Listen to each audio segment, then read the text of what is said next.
Teófilo Olea y Leiva suele ser mencionado en el discurso histórico cotidiano, pero también es ampliamente desconocido. Este jurista de orígenes surianos fue integrante de la generación de los 7 sabios, la cual se caracterizó por integrar a los artífices y constructores de instituciones que el México postrevolucionario necesitaba. Nació el 8 de enero de 1895 en la hacienda de San Salvador Miacatlán, en el estado de Morelos. Sus padres fueron Urbano Olea, quien era el administrador de dicha hacienda, y María de Jesús Leiva. Sus padres eran originarios de Guerrero, por lo que a los pocos meses de nacido, Teófilo y su familia se trasladaron a Chilpancingo de los Bravo. Ahí estudió los primeros años de la escuela básica y en 1910 fue enviado a la Ciudad de México para cursar el bachillerato en la Escuela Nacional Preparatoria, la cual tenía como sede el antiguo Colegio de San Ildefonso. En 1914 se inscribió en la Escuela Nacional de Jurisprudencia.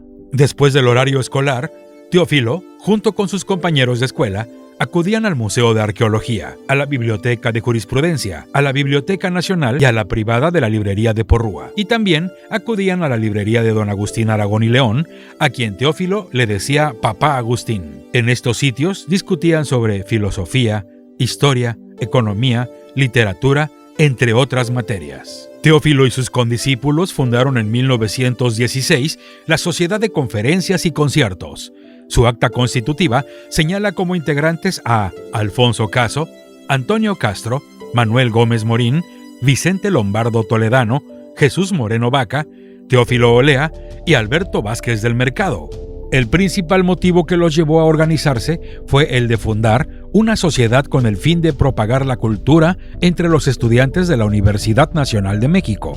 Los socios fundadores se reservaron el derecho de invitar a las personas que darían las conferencias. El objetivo de propagar la cultura entre los estudiantes de la Universidad de México se explica como el compromiso que adquieren los socios de dar conferencias de manera periódica sobre temáticas diversas a las que resultaban obligatorias en su formación académica profesional. Apenas 17 días después de crear la sociedad, Teófilo dictó una conferencia acerca de la educación popular en México, importancia social del problema, consideraciones generales, en el Salón de Actos del Museo Nacional de Arqueología, Historia y Etnología, localizado en la calle de Moneda Nacional, aledaño a Palacio Nacional. Teófilo Olea y Leiva sería un hombre descrito como alguien fundamentalmente bueno, con las mejores cualidades, en palabras de Manuel Gómez Morín.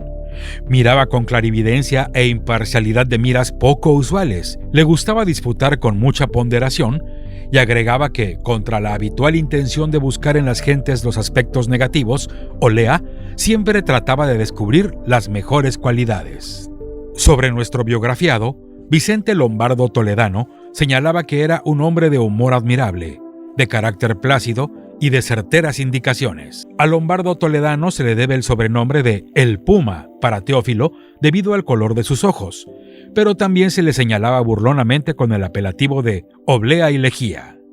La última cruzada estudiantil emprendida por Teófilo Olea y Leiva junto con sus otros compañeros de generación sería la defensa de la universidad y evitar que ésta estuviera bajo la jurisdicción de la Secretaría de Gobernación. Los 7 sabios, junto con otros actores políticos de la época, lograron que el proyecto de la institución fundada por Justo Sierra tuviera continuidad, manteniendo en ese 1919 la autonomía limitada de que disfrutaba. Cabe destacar que durante su estancia en la Escuela Nacional de Jurisprudencia, según menciona nuestro biografiado, impartió la clase de botánica en la Escuela Nacional Preparatoria y la asignatura de instrucción militar.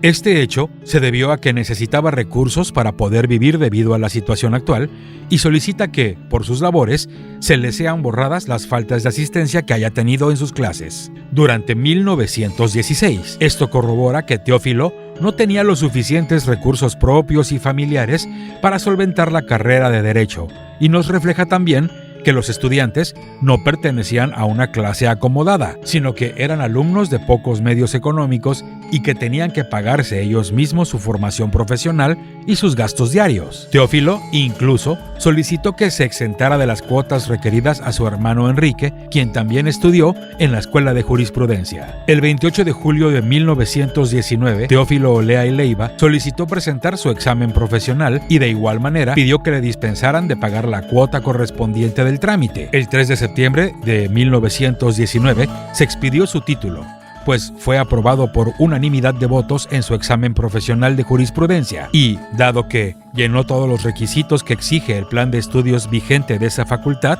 se ha tenido a bien expedir al referido alumno su título de abogado, para que pueda ejercer libremente la profesión de que se trata. La tesis que defendió se tituló La libertad de enseñanza y nuestros preceptos constitucionales. Terminada la licenciatura en Derecho, regresó a Chilpancingo en 1919 para instalarse en un bufet. De igual manera, participó activamente para crear la Universidad Popular de Ciudad Bravos, en la capital del estado de Guerrero. Ese mismo año, esta institución estuvo enfocada a impartir educación a obreros y a aquellas personas que no tenían acceso a ella. La institución educativa tendría como rectora a la maestra Galdina Vega de Pérez Fana, quien estudió en la escuela Ignacio Manuel Altamirano y obtuvo el título de profesora de instrucción primaria después de presentar y aprobar su examen recepcional. La secretaria de la universidad sería Teodula Leiva, aparentemente familiar del abogado guerrerense.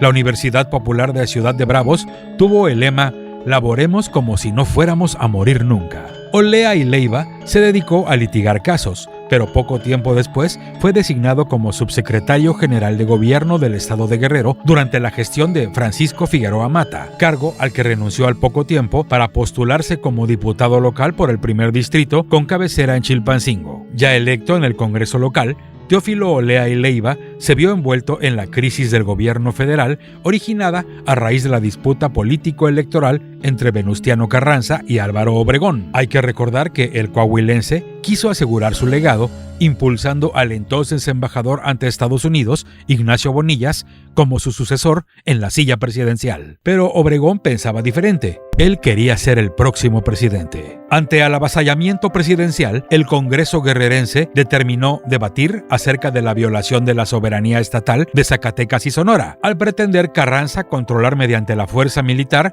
los gobiernos de dichas entidades. Teófilo agregó que el Congreso recibió un telegrama de Coahuila en el que se proponía que a la decisión de esa legislatura se sumaría aquella y aplazaría las elecciones presidenciales, y concluyó que, si se nos corta la cabeza, que sea siquiera en defensa de los ideales, obrando con virilidad, en una palabra, que no nos importen las consecuencias, porque la muerte será gloriosa. De lo contrario, la vida sin un gesto de protesta será indigna. Las grandes causas en la vida se conquistan con grandes sacrificios, y aunque la vida es importante, es más importante la vida de la patria. Teófilo Olea y Leiva terminó su servicio como diputado local y al poco tiempo se casó con Magdalena Figueroa Peralta, hija del general Ambrosio Figueroa Mata y de Natalia Peralta.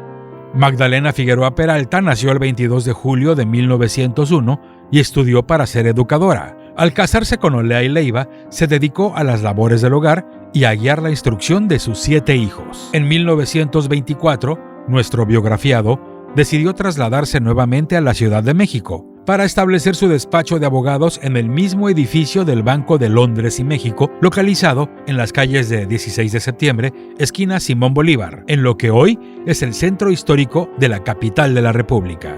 Se sabe que participó y se adscribió al ejército a partir del 1 de enero de 1931. Ahí llegaría a ser general de brigada auxiliar de la Procuraduría General de Justicia Militar, siendo asignado al Juzgado II de la Secretaría de Guerra y Marina.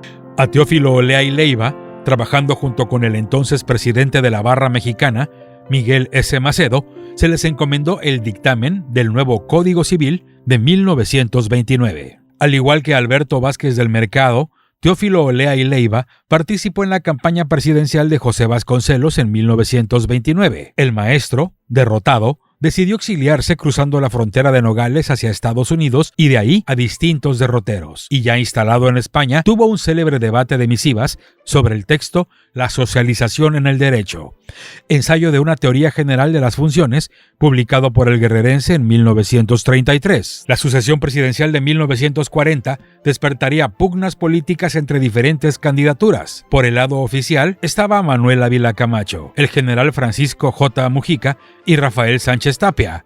Finalmente, Lázaro Cárdenas se inclinaría por la opción de Ávila Camacho, favoreciendo su candidatura oficial. La oposición presentó a Juan Andreu Almazán, quien se convirtió en el candidato idóneo para contender en la carrera presidencial. Almazán era jefe de la zona militar en Monterrey, tenía una amplia trayectoria política y satisfacía las necesidades de representatividad tanto de la burguesía, especialmente de la neoleonesa, como de los sectores medios. A la candidatura de Juan Andreu Almazán se sumaron políticos y personajes de renombre como Alberto Vázquez del Mercado, Teófilo Olea y Leiva, Fernando de la Fuente, Felipe J. Tena, Eduardo Neri, entre otros más. Sin embargo, Andreu perdería frente a Ávila Camacho. Con su ascenso a la presidencia, se planteó la inmovilidad judicial que garantizara la independencia judicial y rendición de cuentas al estilo de Plutarco Elías Calles. Manuel Ávila Camacho, después de asumir el Ejecutivo y con el fin de integrarlos a la Suprema Corte de Justicia de la Nación, buscó acercarse a juristas que hubieran apoyado su candidatura, así que en la integración de las ternas enviadas al Senado de la República se postuló a Felipe de Jesús Tena Ramírez, Fernando de la Fuente y Teófilo Olea y Leiva. Posiblemente estos nombramientos fueron una forma de reconciliación con aquellos partidarios del general Juan Andreu Almazán. El 29 de diciembre de 1940 se dio a conocer que Teófilo Olea y Leiva fue electo como ministro de la Suprema Corte de Justicia de la Nación. Tal decisión se debe no únicamente a las alianzas políticas que se debían establecer, sino también a una trayectoria impecable, ya que hay que recordar que se desempeñó como Ministerio Público en la Procuraduría Militar. Además, había que destacar su impronta docente, puesto que había impartido diferentes asignaturas en la Escuela Nacional Preparatoria, en la Facultad de Derecho de la Universidad Nacional Autónoma de México y también en la Escuela Libre de Derecho. Los siguientes años serían de una prudente y reconocida tarea como juzgador que le ganaría un indiscutible prestigio jurídico entre sus colegas. El ministro Olea y Leiva comenzó a sufrir una dolencia hepática en noviembre de 1955. Y pasado el tiempo de recuperación de la operación quirúrgica, regresó al Tribunal Supremo. Sin embargo, su restablecimiento físico no fue del todo posible y nuevamente fue ingresado al Hospital Francés con graves molestias, falleciendo el 5 de septiembre de 1956 a los 61 años de edad. Su voz se apagaba tempranamente, dejando en sus trabajos y opiniones jurídicas una impronta intelectual poco conocida, pero que evidenciaba una vocación por tratar de entender al país donde el derecho y la política aún tenían que encontrar su mejor lugar. Su tesón y ejemplo ha sido reconocido al establecer el gobierno del estado de Guerrero el premio jurídico Teófilo Olea y Leiva, que anualmente se otorga a quienes destacan por su trayectoria jurídica en el ejercicio de la profesión, en el foro, en la academia y por su contribución al estudio del derecho.